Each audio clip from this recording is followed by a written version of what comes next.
On every single Tyranid lore video I've ever posted, stretching back as far as 2015, there's been at least one subscriber that has commented and said, Games Workshop has made the Tyranids unbeatable. And they're right if you only skim the surface of the Tyranid lore, because whenever they're brought up, it's always through the perspective of one of the more cowardly or dramatic factions of the 40k universe, meaning either the Imperium, the Eldar, or the Tau Empire.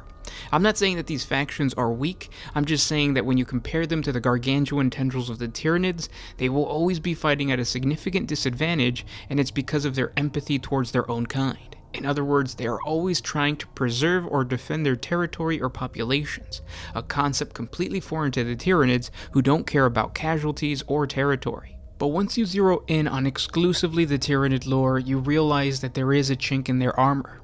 In my opinion, there is one way that I can see the Great Devourer being destroyed or at least pushed away from the Milky Way galaxy. And that's what we're going to talk about today in another episode of 40 Facts About the 40k Universe. If you're new to the channel, allow me to introduce myself. I am your host, Gersh1, and if you're interested in learning and exploring more of the strange and dark universe of the 41st millennium, consider subscribing to the channel. We post daily lore videos, and on top of that, we are celebrating Nidvember, an entire month dedicated to the Tyranids. So if you have any questions or suggestions about the Tyranids, please comment down in the comment section below, and if you like this new style of 40 Facts videos, consider launching a virus bomb at the like button. It won't kill off the Tyranids, but it will tell YouTube that you want to see more of our Nidvember lore videos, and you'll be helping me continue making these videos. But with all that said, let's get into 40 facts and lore on how to kill the Tyranids. Just like in one of last month's October videos where I showed you guys how the other major factions can get rid of the orcs, in this Tyranid extermination video, I want to start off by going over some of the more popular theories and methods on how to destroy the Great Devourer that sound really good, but are probably not going to work. Starting with a theory that I like to call the pitfight theory, named after the Magic the Gathering card that allows you to choose one of your creatures and have them fight any other creature. This will be the last MTG reference in the entire video, and I'm just doing that because I've been playing Magic for a while now. But the reason I call it this is because that is essentially what many proponents of this theory are doing. The two most popular factions used to fight the Tyranids are either the Greenskins or the Necrons. So they claim that if you took the Nids and threw them at the Orcs might be tough enough to wipe them out. I'm not going to go into detail as to why these two factions can't kill each other, because I covered it in the Orc Destruction video, but basically this has already happened, and it only served to strengthen both factions as the Hive Fleets grew larger because of the almost unending source of biomass from the dead Greenskins, and they grew tougher because of the constant war that they're providing. Now, others say that if the Silent King unified all of the dynasties, then the Necrons could kill off the Tyranids. First, let me point out that having all of the Necron dynasties unify after the Silent King set them free during the Great Sleep or after the Great Sleep, that would be nearly impossible, because throughout the entire war in heaven, all they did was bicker and fight each other, even when there was a bigger threat in the form of the old ones. But let's just say that they did accomplish unity. I have my doubts that there would be enough Necrons to defend the entire galaxy from the Tyranid swarm that, as far as we know, is larger than the galaxy itself. Let's remember that not all the Necron worlds made it through the Great Sleep, and there's already a lot of infighting even with the Silent King in the galaxy. I also have to mention that although the Hive Fleets avoid the Necrons, it doesn't mean that they can't dissolve living metal. If the Tyranid weapons can destroy Necron constructs, then they can destroy them in the reclamation pools. The real reason that the Great Devourer stays away from the Necrons is because there are juicier planets and species to devour out in the galaxy, so focusing on something that gives them near zero returns would only be done by the Tyranids if they are being attacked or they're truly desperate.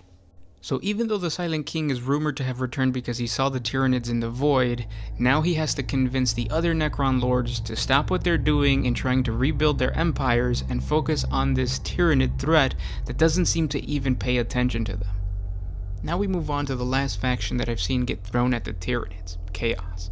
Chaos might have the best potential in going toe-to-toe with the massive swarm of Tyranids invading the Milky Way galaxy based on the endless swarms that they can both call upon, but as more and more Hive Fleets pour in, the weaker the Chaos Gods become. Let's remember that each Hive Fleet possesses a shadow in the warp, and it's humanity that mostly fuels the Chaos Gods. So if the Tyranids continue to pour in and focus on consuming more and more biomass, there will be less psychic cattle for the Chaos Gods to slaughter, meaning that they'll get weaker. Chaos, on the other hand, is not making the Tyranids weaker. If anything, the Tyranids are learning how to manipulate the powers of the Immaterium. And I want to be clear that I'm not saying that the Great Devourer can then turn around and destroy these three factions. What I am pointing out is that if these factions fought each other, it turns into a stalemate.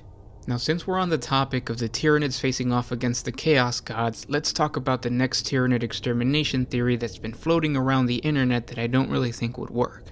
I will call it the possession theory, because it claims that all or one of the Chaos Gods can simply take control of the Tyranids and either demonically corrupt them or push them away from the Milky Way galaxy.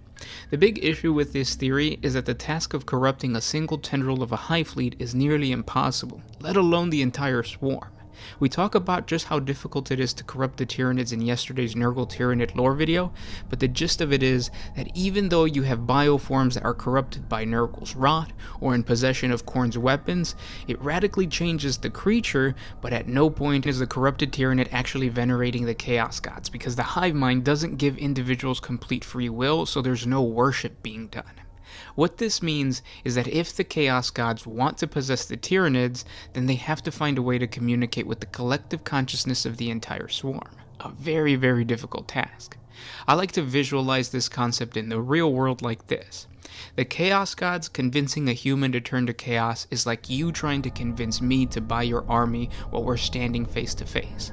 Now the Chaos Gods trying to coerce the hive mind to turn to chaos is like you trying to convince me and every single person that watches this video, past, present, and future, to buy your army. It's nearly impossible for you to do that, and it's even crazier for the Chaos Gods to try to corrupt all of those bioforms. Next, let's talk about a theory I've seen used in a couple of Warhammer 50k fan stories that tries to work around the overpowered nature of the Tyranids by reverse engineering their DNA in order to control the hive mind. This control theory is very similar to the possession theory, but it removes the demonic element and replaces it with technology. The theory claims that there will be a time in the future where the Tau Empire or the Imperium cracks the code of the DNA of the Tyranids, and they will be able to create some form of mind control technology, whether that be biological or mechanical, that will override the powers of the hive mind and turn that power over to a wielder. It's like how Professor Xavier uses Cerebro to connect with all of the minds of the mutants, except it would be connecting with all of the minds of the swarm. This method would most likely fail because there hasn't been an entity strong enough to withstand the collective chatter of trillions upon trillions of bioforms. When psychers connect with the minds of individual captured bioforms in the current lore, they go completely mad, and they have to disconnect from the Tyranids or else die. Now imagine connecting to multiple tendrils of the swarm that, again, is as big as the entire galaxy.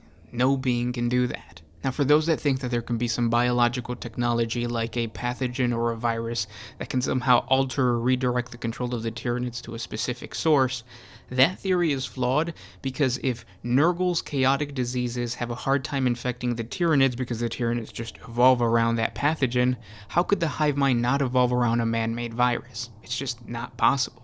The chance of it working long enough to infect the entire swarm is very unlikely, not to mention that each individual hive fleet has a very different genetic makeup, so what will work for a hive fleet Kraken might not work for the hive fleet Behemoth.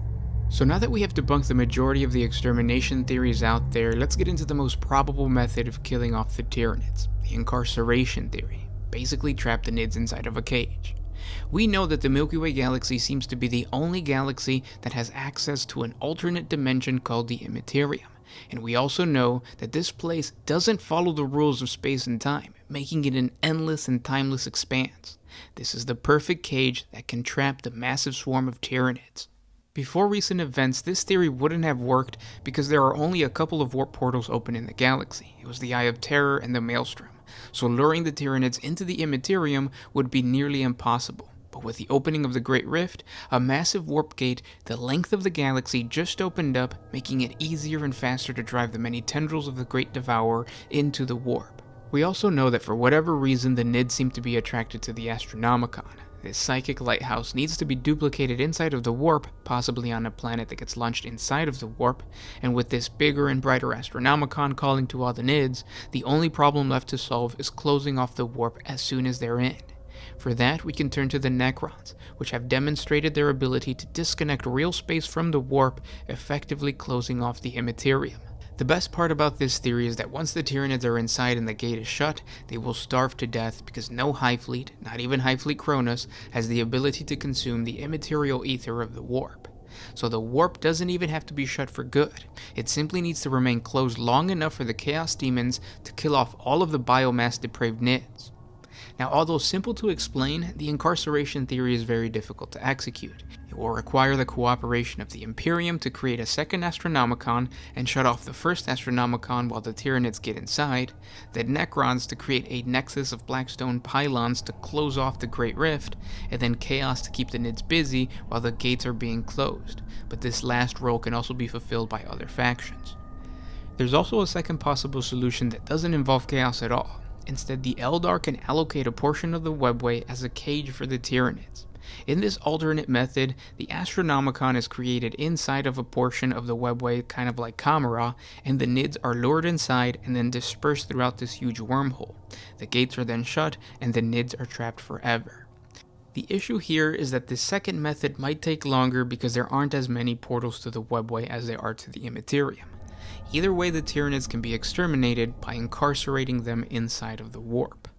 Now, I know this incarceration theory would be very difficult to pull off. Luring the Tyranids into the Immaterium or the webway would be very, very difficult, but it's one of those endgame scenarios, and it's the most probable endgame scenarios where, is Games Workshop ever going to try to do this? No, probably not. They're never going to try to get rid of a faction, but could it happen? Yeah. And if you've made it this far, thank you for listening. Hopefully more great NID content to come. With that said, this was Gersh1 with One Mind Syndicate signing out. Always